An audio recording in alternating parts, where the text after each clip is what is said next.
Welcome to Part 3, the final segment of the PCC Training Agent Orientation. In Part 1, we explained the structure of apprenticeship and the timeline of an apprenticeship program. In Part 2, we detailed 4 of the most important areas of training agent requirements. In this section, we will break down some of the most important steps to help you support your apprentices, identify resources, and approve on-the-job training hours on an apprentice MPR.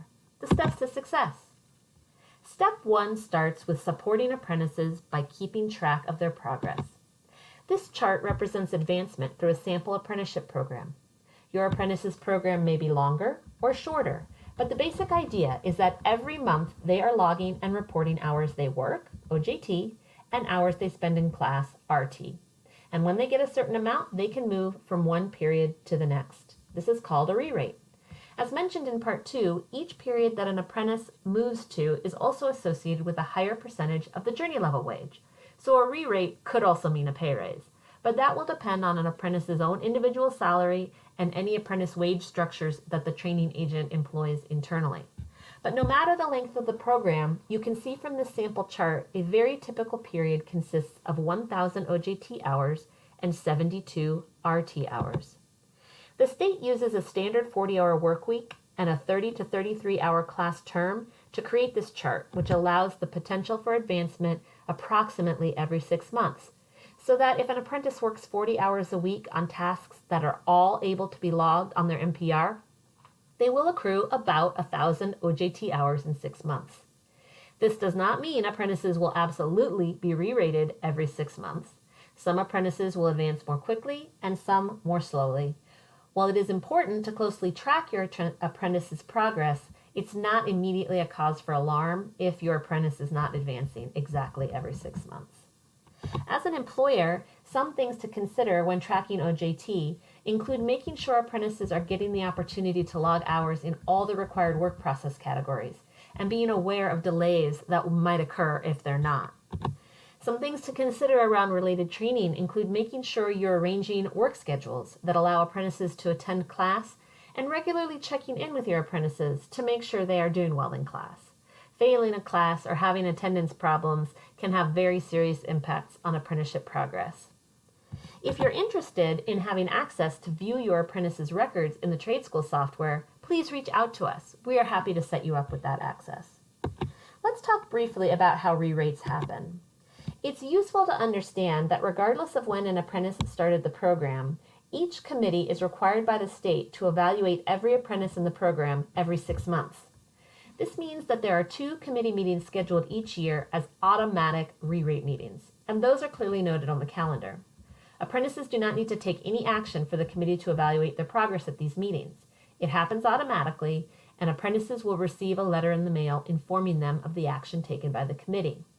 Sometimes the action is simply that the file was reviewed with no action, or that the file was reviewed and the apprentice was held in a pay period because they did not yet have enough hours to get re-rated. This is normal, especially if an apprentice was registered to the JATC less than 6 months ago. If you're curious about when re-rate meetings happen, be sure to check the committee meeting calendar online. If an apprentice file is reviewed at an automatic re-rate meeting but is not eligible for a re-rate, it may be eligible at the following meeting. The JATC will always want an apprentice to be re-rated if they are eligible. However, and this is important, if an apprentice wants the JATC to review their file for a re-rate at a non-re-rate meeting, they must request this 10 business days prior to the meeting. Just have your apprentice use the committee action request form that's available online to request a file review. And remember that re-rates for your apprentices aren't just about accrued hours. In order to be eligible for a re-rate, an apprentice must meet all the required hours, but must also be in good standing with the committee, which means no failing grades, no late monthly progress reports, no lapsed certifications. Even one lapsed certification or late MPR can hold up a re-rate. You can help your apprentices stay on track and they won't have any problems. Let's talk about good communication with the JATC. Like many regulated groups, JATCs have their own language to conduct business and communicate with apprentices and training agents. Some of the most commonly used terms are committee actions and committee reasons. Every time the committee evaluates an apprentice or training agent file, they are required to communicate that action in writing. And when they do, they will share both the action they took and the reason they took it. It's great to understand the difference. Also be aware that apprentices and training agents always have the right to address the committee members at any meeting and to appeal any decision made by the committee. The appeal process is detailed in both the standard and the policy. A sampling of actions you will commonly see is shown here. Re-rates from one pay period to the next, a hold in a pay period, or an exam referral in a licensed trade. And here's a sampling of reasons. A complete list of actions and reasons is listed in your committee policy document. You can see that the actions and the reasons are connected, and some reasons may indicate that an apprentice is in trouble, others may not, so it's a good idea to pay attention. For example, if an apprentice is being held, action, due to short hours, reason, that likely indicates that the automatic re-rate meeting was simply scheduled before the apprentice had been registered long enough to have accrued enough hours. They will probably have enough at the next re-rate meeting. However, if an apprentice is being held, the same action, due to late monthly progress reports, a different reason, that is a problem. If an apprentice receives a hold notice to appear, or a training agent is issued a notice to appear, that typically indicates a more serious issue, and they need to appear in person. Sometimes an apprentice issue will also require the presence of you as the training agent. Please do not ignore notices to appear. If you do not appear when requested, you could be in even more trouble for what's called failure to appear. Anytime an apprentice or training agent is asked to appear before the committee, that communication is required to come via certified mail, which requires your signature, so the committee can be assured that you're aware of the notice.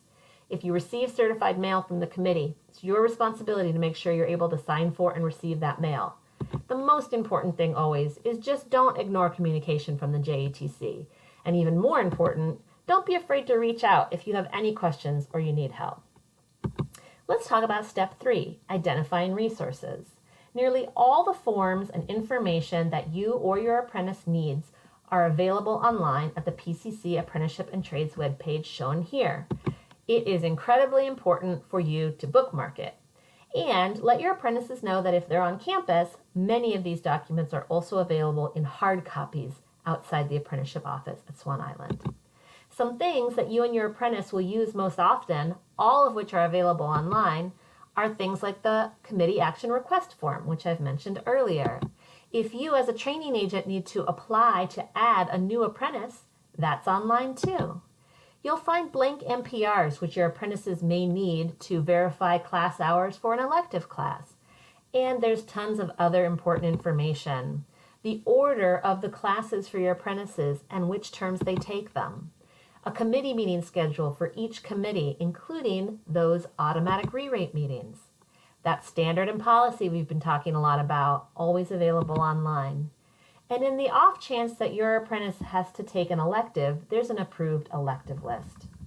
All of these are available at the PCC Apprenticeship and Trades webpage, and like we've mentioned before, it's a great idea to bookmark it. Then it's always easy for you to find.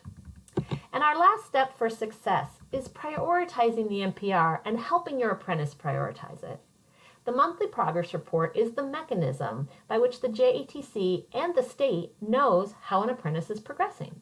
Perhaps the most important job an apprentice has is turning in the MPR correct and on time every month.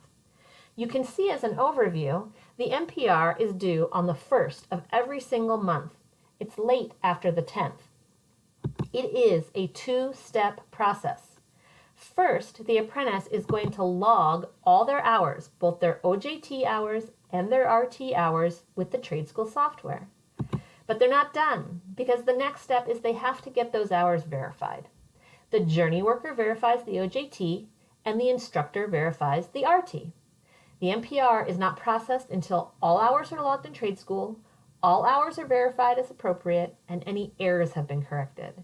It is very common to make small errors, which is why we always advise apprentices to send their MPR to their journey worker on the 1st, so they will always have plenty of time to correct an error, resolve an issue before the 10th, and their MPR can still be on time.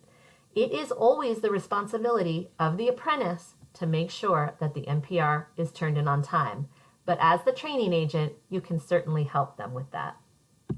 Having the journey worker verify the OJT hours is the first step in the MPR approval process each month. Journey workers approve the OJT using the trade school software, and each Journey worker needs to create their own trade school account for this purpose. This short 2.5-minute video describes the process. We will watch it now. Welcome to Trade School. Trade School is the software that our apprenticeship training committees use to track apprentice progress. As a signing Journey worker, you will also now use Trade School to approve or reject online NPR submissions. There's no cost for training agents. All you need is an internet connection and a Trade School account. This short video will teach you how to use Trade School to approve or reject NPRs online. Let's get started. When your apprentice submits their NPR, they will be required to send that NPR to your email address. You will then receive an email with a link to evaluate the pending NPR. The email will include a link that takes you directly to this screen. If you do not have an account, just click Create Account. Follow the directions to create the account, and please be sure that the email address you use to create your account is the identical address you will use to have apprentices submit their NPRs for approval. After you have an account, logging in is simple. Just use the email address and password you entered to create your account.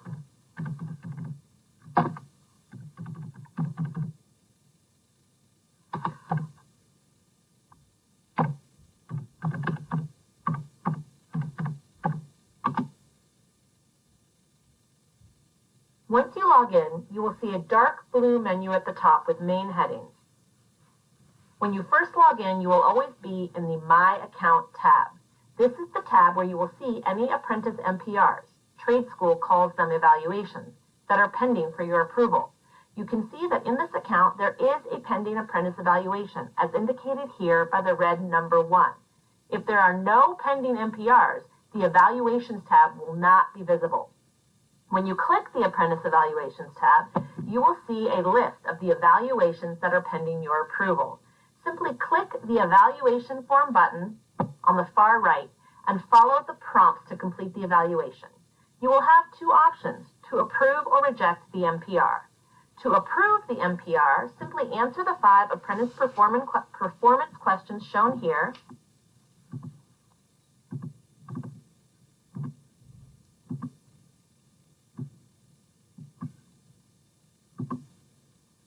and evaluate the hours. Please note that Trade School uses 2 tabs, one for the first half of the month and a second tab for the second half of the month. Please be sure you are evaluating all of the hours that the apprentice has submitted. If the hours are correct, you can approve the NPR by simply clicking the Submit button, which constitutes your signature. Once you approve an evaluation, the apprentice will be credited with the appropriate hours.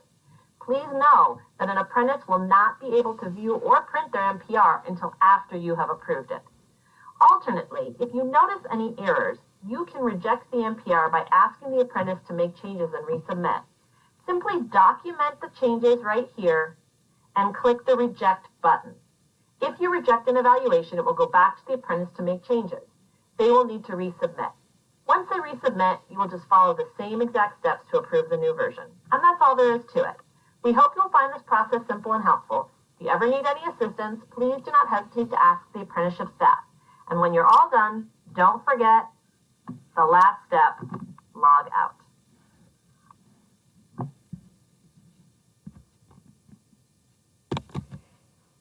Thank you so much for your attention as we present what we know is a great deal of information.